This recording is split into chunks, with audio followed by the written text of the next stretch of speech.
3 usia itu kebanyakan. Kebanyakan memang 3 usia. Jadi memang dia harus fokus. Gue sempat waktu itu bilang senior ya udahlah senior gitu. Iya. Senior tuh mau sampai di mana sih? Bukan berarti mengecilkan rating ataupun gengsinya senior ya. Tapi kita mau di mana? Kita udah tahu kok gitu. Sehebat-hebatnya kita, sorry itu saya memang ya ini timnya gitu loh. Kita mau bisa langsung berprestasi tinggi gitu, ya terlalu naif sih kalau mimpi itu ya. Itu yang tadi gue bilang.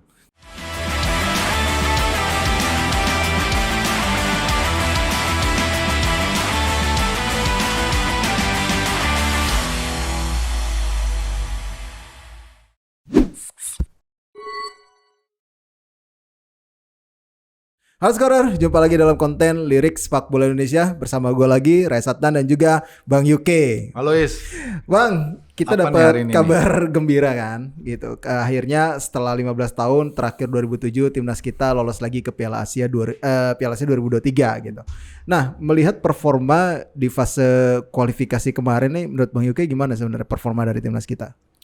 Iya, sebenarnya memang tantangan kita tuh ada di tim-tim Arab ya sebetulnya. Kalau lawan Nepal lah kita tahu lah pasti di atas kertas kita menang, nggak menang sih kelewatan ya. Dan terbukti memang pas lawan Nepal para pemain tampil all out dan ya enak banget gitu nikmatin permainannya. Betul. Tapi tadi seperti gue bilang bahwa challenge kita emang di tim-tim Arab kan. Dan yang kita harus apresiasi saat kita lawan Kuwait ya di pertandingan pertama, bagaimana mentalitas para pemain kelihatan di situ. Jadi itu yang patut kita syukuri. Sebetulnya kunci keberhasilan kita adalah saat kita menang lawan Kuwait di game pertama itu sih sebetulnya. Karena lawan Yordan itu di atas kertas peringkat FIFA juga kita kan memang di bawah mereka ya. Betul. Walau kita pada pertandingan memberikan perlawanan yang gigih juga ya. Tapi ya lagi-lagi kualitas individu mereka, organisasi mereka dan kemampuan mereka membaca cara main kita itu ya kita harus belajar lah. Tapi kalau secara taktikal, lu mengakui nggak sih kalau ST itu cerdas, Bang?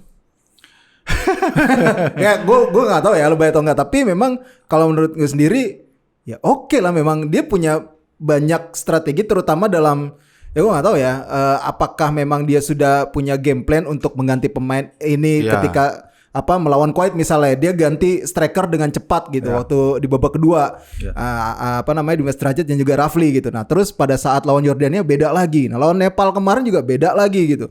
Walaupun kerangka ataupun skema pakemnya itu ya 3-4-3 lah gitu sama gitu. Enggak sih, ya 3-4-3 dia pakai 3 center back ya. Iya 3 center back. Itu sih yang gue kira temuan paling bagus ya dari perjalanan STY menangani timnas Indonesia dari awal dia datang dulu dengan cara main yang menurut gue agak ortodoks, vertikal play gitu kan, terus pakai 4-4-2 yang dipaksakan. Betul. Akhirnya setelah beberapa event yang sudah dijalan dia memahami tentang karakter pemain-pemain kita, dia ubah jadi 4-3-3 itu kan memang filosofi kita lah ya, cara main kita gitu. Terus dia buat lagi perubahan dengan tampil lebih agresif dengan 3-4-3. Tapi ya yang menarik itu 3-4-3 cuma lawan tim-tim Arab itu sebenarnya itu 3-4-3 hybrid ya. Iya betul. Jadi dia saat defense dia jadi 5 kan. Betul. Nah ini yang gue pikir salah satu variasi yang bagus lah, yang coba dieksperimenkan oleh STY dan sejauh ini oke lah, sesuai dengan karakter yang kita punya. Tapi ya tetap ada catatannya bahwa semestinya sih kalau kita pakai 3-4-3 itu pakem atau formula yang ofensif harusnya. Iya. Cuma ya itu tadi mungkin karena dia juga lihat lawan yang kita hadapi dan juga kapasitas pemain yang kita miliki, ya dia harus beradaptasi, bertransformasi. Jadi 3-4-3 saat kita pegang bola, kemudian 5-3-2 ya atau 5 ya kan saat kita kehilangan bola. Nah, itu yang menurut gua bagus. Kalau lu tadi bilang cerdas apa enggak, terlalu ini ya. Terlalu berlebihan. Supreme lah ya. Belum lah menurut gua sih. Belum, karena sebetulnya yang gue pengen tahu itu endingnya nanti. Iya. Endingnya. Dan itu kan dia masih dalam perjalanan nih. Iya betul. Dalam perjalanan yang udah kita lihat, faktanya memang belum ada prestasi yang cemerlang menurut gue. Iya. Walau dia sudah mulai menanamkan cara main yang dia mau gitu ya. Tapi ujungnya kan nanti rapor akhirnya seperti apa gitu. Oke. Itu yang kita tunggu. Nah yang menarik juga adalah di hasil dari sini banyak pemain muda yang juga sudah mulai bersinar lah ibaratnya sama dia gitu. Marcelo Ferdinand jadi pencetak gol termuda di kualifikasi ini gitu untuk timnas Indonesia gitu. Usianya baru 17 tahun sekian lah, dikit lagi 18 tahun gitu. Terus beberapa pemain muda lagi dia coba, Koko Ari Araya, pemain baru juga yang akhirnya didatangkan gitu. Dicoba sama dia gitu. Belum lagi nanti persaingan bakal lebih berat lagi ketika ada Sen Patinama, terus Sandy Walsh dan juga Jordi Amat. Ini kayaknya Coach Sinteyong udah tahu betul ya dia mau bikin seperti apa tim ini gitu, ngandelin back sayap terus di belakangnya dikuatin gitu karena mungkin ngandelin serangan balik cepat itu Bang. Iya, dari dulu ya gue lihat pelatih-pelatih asing yang nangani timnas kita itu pasti base-nya on defense counter. Iya. Nggak ada yang full offensive karena mereka tahu pondasi kita tuh kurang dalam bertahan ya. Kalau menyerang Indonesia nggak usah diajarin. Mereka dengan bakat alam, skill individu yang sangat baik, tinggal bagaimana variasinya aja. Tapi kalau bertahan tuh penting.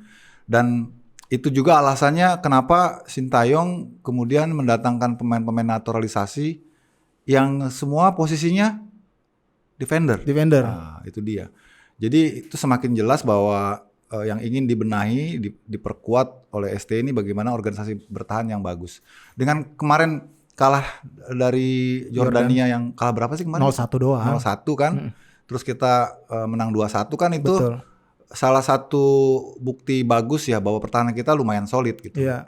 Nah, ini yang tinggal nanti ke depannya bagaimana supaya kita juga harus tajam juga, guys. Jadi harus lebih variasi juga di depannya. Nah, itu dia.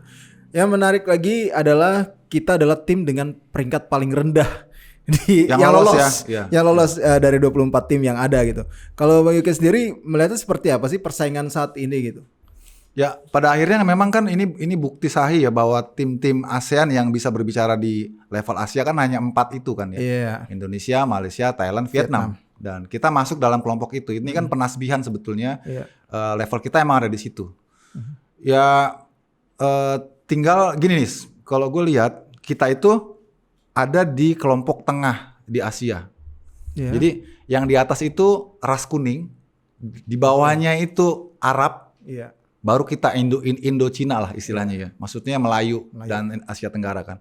Baru ada lagi di bawahnya. Nah, Nepal dan kawan-kawan. Kalau kita Malaysia, Thailand, Vietnam, kalau lawan yang di bawah kita kelihatan superior. Benar. Tapi ke atasnya jauh. Ke atasnya baru terasa gapnya gitu. Jadi ada gap yang kita harus kejar nih supaya kita bisa selevel tuh dengan Yordania misalnya, dengan Arab gitu atau Bahrain gitu misalnya.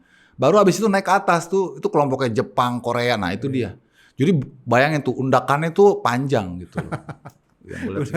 Iya, karena gue juga ngeliat sih, tapi kalau ngelihat dari permainan kan juga sempat nyaksiin tuh Malaysia lawan Bahrain gitu. Itu juga lumayan mereka memberikan perlawanan gitu. Dan ya kayaknya kalau untuk lawan negara-negara Arab nih udah secara perlahan demi perlahan kayaknya Asia Tenggara udah mulai bisa compete gitu. Ya. Vietnam juga udah bisa memberikan perlawanan bahkan beberapa kali kejutan. Arab itu terbagi dua sih, ada Arab yang superior ya kayak Arab Saudi, terus Iran ya kan, Irak juga kan yang sempat juara di Piala Asia 2007 kan. Sama Arab yang middle gitu kan, yang Uni Emirat Arab, Kuwait gitu-gitu yang kita bisa compete gitu. Benar-benar pecahan Soviet tuh juga ya. Iya, Kyrgyzstan ya. Kyrgyzstan kayak gitu-gitu ya. Nah Bang, yang jadi rame juga adalah saat ini Exco PSSI itu pengen Sintayong fokus. Sintayong fokus di U20 gitu. Tapi kalau menurut gua ini downgrade sih. Downgrade. Walaupun memang kita ada event besar di Piala Dunia U20. Kalaupun misalnya memilih, gue lebih baik Sintayong ditaruh timnas senior. Sekarang apa jadinya kalau misalkan Sintayong ditaruh di U20? Berarti pelatih level timnasnya itu harusnya yang lebih baik dong secara level dari dia gitu. Kalau secara logika gitu. Apalagi yang dihitung FIFA kan ya juga timnas senior gitu. Nah timnas U20, timnas senior, timnas U23 sebenarnya. Ada 3 tim sebenarnya. Gue sih milihnya ya agenda U23 udah gak ada tahun ini. U20 masih ada dengan AFF U19-nya, senior pun ya akhir Desember gitu atau November nanti kalau ada AFF gitu. Lalu agak padat lagi tuh 2023 memang. Itu yang agak mungkin menjadi tricky dan mungkin dikhawatirkan sama PSSI. Nah, tapi gue agak menyaksikan gitu pelatih yang mereka siapin tuh siapa gitu. Gue udah menduga-duga gitu. Kayaknya pasti pelatih lokal. Kalau pelatih asing mahal Bang pasti kan. Mahal pasti kan. Kalau pelatih lokal gitu. Nah, ini Piala Asia Juni digelarnya. Terus Asian Games, ada SEA Games di awal-awal tahun kayaknya deh. Akhirnya untuk tahun depan gitu. Nah ini dengan situasi seperti ini, King nanti gimana? Iya, sebelum lirik edisi sekarang, sebelumnya kita kan sempat bahas itu ya. Betul. 3 usia itu kebanyakan. Kebanyakan memang 3 usia. Jadi kebanyakan. memang dia harus fokus. Gue sempat waktu itu bilang senior ya udahlah senior gitu. Iya. Senior tuh mau sampai di mana sih? Bukan berarti mengecilkan rating ataupun gengsinya senior ya. Tapi kita mau di mana? Kita udah tahu kok gitu. Sehebat-hebatnya kita, sorry itu saya memang ya ini timnya gitu loh. Kita mau bisa langsung berprestasi tinggi gitu, ya terlalu naif sih kalau mimpi itu ya. Itu yang tadi gue bilang. Terus yang kedua, ST itu didatangkan dulu tuh kampanye apa? Yes. Jadi kan kampanye kan Piala Dunia. U20 kan. Maka kan waktu itu sempat kan rame-rame bahkan dari Kemenpora juga mau datengin pemain-pemain dari Brazil kan, bahkan sempat datang malah latihan. Maksudnya kan mau terupas kan. Mau crash program gitu loh, mau jalan pintas. Nah, itu ST didatangkan menurut gue ya dalam rangka itu supaya kita bisa memboost up tim junior kita untuk bisa berbicara di level dunia. Kenapa gue lebih condong STY ke 20, nggak seperti banyak netizen atau pengamat yang lain berharap bahwa STY fokus di senior atau U23 gitu. Iya. Karena U20 itu adalah pondasi awal kita untuk sepak bola ke depan. Yes. Kita kalau mau ngubah pemain-pemain jadi punya kelas dunia dari U20, maksudnya yang terdekat ya, yang terdekat. Dan kesempatan itu ada karena kita tuan rumah. Gimana caranya kita bisa memboost up pemain-pemain ini, kita make up. Sekarang kan tinggal kurang setahun nih ya. Supaya mereka bisa berbicara lebih jauh nanti di level U23 dan seniornya itu loh. Kalau senior udah mentok ya udah ganti lagi kan. Iya, pasti. Tapi ke 20 kan nanti jenjangnya kan ke 23 ke senior. Maradona dari mana asalnya? Dari Piala Dunia U20. Messi dari mana asalnya? Dari Piala Dunia U20. Kita untuk sampai ke Piala Dunia U20 nggak mungkin terjadi kalau kita bukan tuan rumah. Jadi momentum tuan rumah ini yang gue maksud harus kita manfaatkan. Itulah STY perlu. Kelas dunianya di situ sebetulnya. Bukan mendowngrade STY dari senior ke junior, enggak. Tapi ini kepentingan buat kita. Dia di senior tuh Piala Dunia ya sama Korea gitu kan. Beda gitu. Dan waktu itu Korea oke, sukses ngalahin ngalahin Jerman. Tapi ya sudah kan di situ aja kan. Tapi kalau sekarang dipegang Indonesia, ini kesempatan dia untuk bantu kita ngeboost talent-talent kita untuk kemudian punya masa depan yang lebih jauh, itu akan lebih punya harapan gitu dibanding dia stay di atas. Ntar 2023 atau dia kalau misalnya nggak sukses dipenggal juga dia. Tapi dia paling nggak punya legacy kalau dia mulai U20, ini disiapin nih. Kan kita tahu sendiri talent 20 kita nggak kalah sebetulnya sekarang kan. Marcelino, Ronaldo Kuate, ya kan? Itu kan yang kita perlu dan jangka panjang yang lain untuk masyarakat khususnya pemain muda ya. Mereka punya idola baru. Ingat gak dulu Kurniawan? Zamannya Kurniawan, Bima Sakti, Indrianto. Saat kita semua sudah hopeless dengan tim senior, tiba-tiba PSSI memberangkatkan skuad elit ke Primavera, dan itu jadi idola kan. Semua pemain saat itu, pemain muda pengen jadi Kurniawan. Kita butuh itu sebenarnya. Nggak ada orang sekarang pengen pemain jadi, misalnya gue pengen jadi Lili Pali misalnya, udah lawas gitu di atas. Atau gue pengen jadi siapa yang senior lagi, yang Mark Klok misalnya. Ya sudah, itu mah nanti kan habis waktunya. Tapi yang ini yang model Ronaldo Kuate dan Marcelo dan kawan-kawan, ini dia masih long last loh, masih panjang loh. Itu yang kalau ini gue ya perspektif gue. Setiap orang punya perspektif sendiri-sendiri. Kalau gue menganggapnya dia lebih urgent bantu kita di U20. Tadi seperti gue katakan karena itu pondasi kita. Dan dia udah pegang tim ini dari kemarin ya. Maksudnya bukan baru ini. Dia kan sudah berapa kali seleksi, berapa kali turnamen. Nah, itu yang kemarin gue sempat ngomong di lirik sebelumnya, gue sayangin harusnya STY ada di Toulon. Gitu. Iya. Karena ya gue ngeliatnya sih memang cara pola mainnya sama, tapi ya nggak tahu ya. Gue masih ngeliatnya masih mentah sih. Iya. Sama gue juga melihat ketika ya itu dia fakta yang kita hadapi setahun sebelum kita jadi tuan rumah Piala Dunia U20, kita berhadapan dengan negara-negara yang mungkin nanti akan bertemu kita. Betul. Yaitu kemarin di Toulon. Kita tuh inferior banget, Iya. Megang bola aja susah. Benar. Kenapa yang dibenahin yang di atas? Yang benahin yang ini yang dibenahin. Ini yang diperhatiin maksud gue. Yang senior-senior mah udah kebentuk. Gitu kan. Mau diapain lagi ya dia nggak akan lama juga gitu. Ya oke, ada SEA Games, ada AFF, oke. Tapi ya lagi kembali ke prime targetnya tuh di mana? Prime-nya kan di sini di Piala Dunia U20. Gitu sih kalau gue. Kalau penempatan asisten-asistennya itu di U20 dengan rancangan visinya dia laporan tuh tetap nggak cukup. Maksudnya? Ya kayak Zenan kemarin Radonjic tuh kan, ibaratnya dampingin di Toulon. Ya pasti kan itu kan ininya Enggak. sesuai dengan ininya Beda. CST ya gitu. Kan dia nggak bisa selalu komunikasi saat itu lagi Iya, running kan. pasti. Paling dia cuman siapin di awal maunya kayak begini mainnya, udah selebihnya kan keputusan di lapangan pasti ya si Renan. Pasti gitu improve loh. di lapangan kan. Iya. Dan menurut gua kemarin tuh walaupun Menang kita sekali ya, tapi lawan Ghana. nggak memuaskan karena Iya. kita jarang pegang bola, jarang Benar. punya peluang. Benar.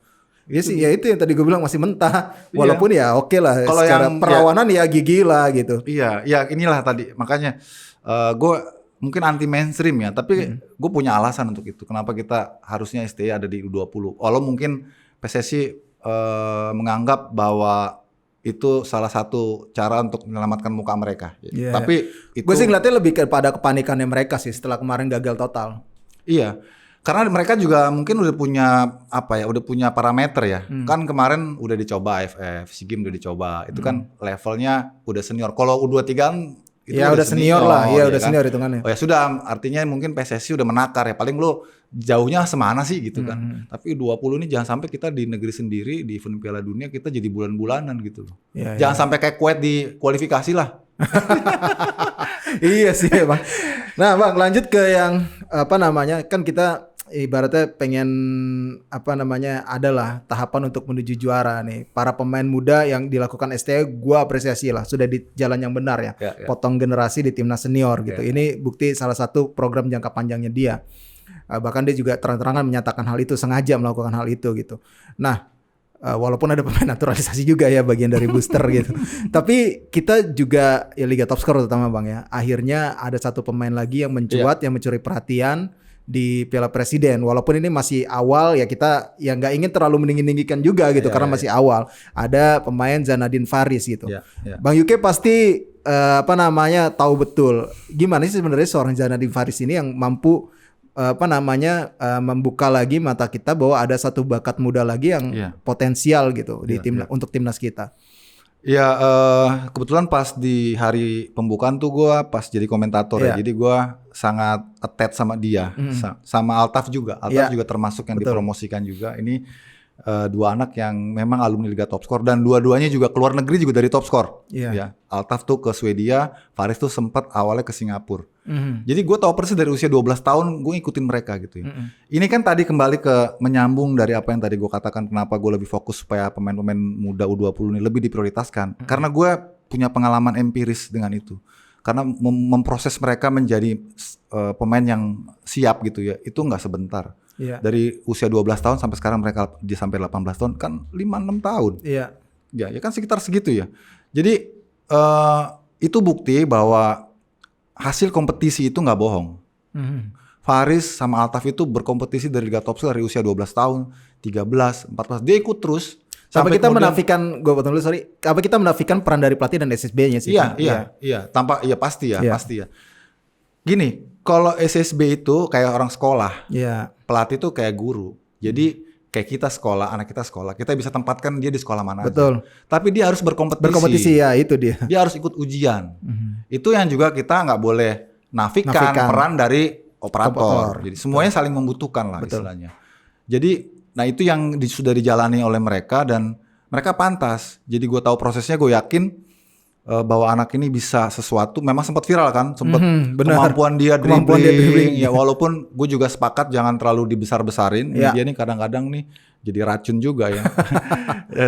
Pujian tuh racun. Jadi setelah pertandingan itu, pertama gue bukan tanya gimana perasaannya jadi pemain senior. Gue langsung video call, kaki kamu nggak apa-apa gitu.